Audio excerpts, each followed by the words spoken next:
Percayakah sobat bahwa di Indonesia ada 100 mata-mata atau intelijen asing yang separuhnya adalah spy-nya Tiongkok? Kita bahas berita fenomenal dunia yang terjadi di Indonesia tentang penangkapan buronan Alice Go, mantan wali kota Filipina yang buron ditangkap di Tangerang minggu lalu. Punya kisah identitas yang diragukan asal-usulnya, baik sejarah hidupnya, orang tuanya, hingga asal sekolahnya. Banyak yang tidak jelas. Hal ini memicu analisa intelijen, apakah orang yang tidak jelas identitasnya itu adalah mata-mata, khususnya spy-nya Tiongkok. Kita ke kronologi penangkapan. Alice Go, yang juga dikenal dengan nama Go Huaping, ditangkap pada Rabu minggu lalu sekitar pukul 1 pagi WIB di Tangerang, Provinsi Banten, Indonesia.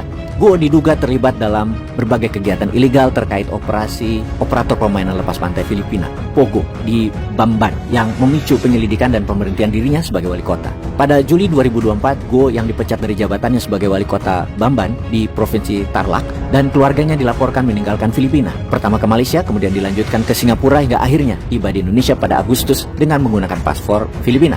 Kemudian adik perempuan Go, Sheila Go, ditangkap pada 20 Oktober 2024 di Riau oleh petugas imigrasi di sebuah pusat perbelanjaan yang akhirnya mengarah pada penangkapan Alice Go. Bulan lalu, lembaga penegak hukum Filipina termasuk Dewan Anti Pencucian Uang mengajukan beberapa tuntutan pencucian uang terhadap Go dan 35 orang lainnya di Departemen Kehakiman. Dewan Anti Pencucian Uang menuduh mereka mencuci lebih dari 100 juta peso atau sekitar 30 miliar rupiah dari hasil kegiatan kriminal. AMLC juga menyita aset senilai 6 miliar peso termasuk properti real estate, kendaraan mewah, helikopter yang dikumpulkan Go dan para mitranya yang diduga hasil kegiatan ilegal. Yang menarik, selama sidak, Alice Go kesulitan menjawab pertanyaan tentang masa kecilnya. Ia mengklaim dibesarkan di sebuah peternakan babi di Bamban dan homeschooling oleh seorang guru bernama Rubilin.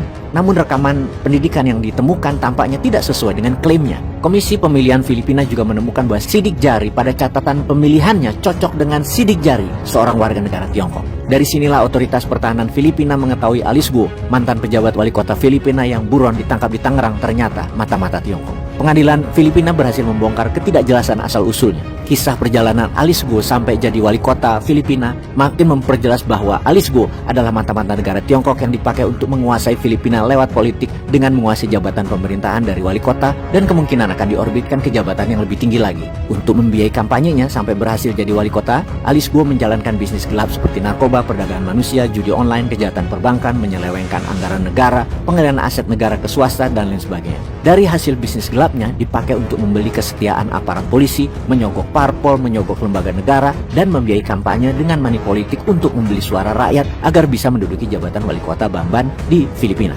Di persidangan, Alice Go tidak bisa membuktikan asal-usulnya sebagai orang Filipina. Dari fakta intelijen yang terbukti di pengadilan, yang membongkar sejarah Alice Go yang lahir dari hubungan gelap antara pria asal Tiongkok dengan pembantu rumah tangga asal Filipina. Alice Go dibesarkan di peternakan babi. Keberhasilan jadi wali kota Filipina tidak lepas dari campur tangan intelijen Tiongkok dengan membiayai dari bisnis gelap dan dukungan dana dari para pengusaha Tiongkok di wilayah Provinsi Tarlac, Filipina tersebut. Untung rencana intelijen Tiongkok tersebut keburu tercium oleh intelijen Filipina yang berhasil membongkar kejahatan tersebut. Kisah Alice Go adalah sebuah skenario yang kita sudah paham tentang langkah Tiongkok untuk menaklukkan negara lain, di mana kandidat dengan asal-usul yang tidak jelas dibantu operasi intelijen bisa mendapatkan posisi strategis di sebuah negara. Untuk itu, Indonesia harus waspada, karena ketika menjabat di wilayah manapun, di belahan bumi manapun, kebijakannya pasti pro Tiongkok. Itu sudah jelas. Semoga hal ini tidak terjadi di Indonesia. Semoga 100 mata-mata asing di mana separuhnya adalah dari Tiongkok yang ada di Indonesia itu hanyalah khayalan. Semoga lembaga negara masih NKRI garis lurus dan belum terafiliasi oleh asing.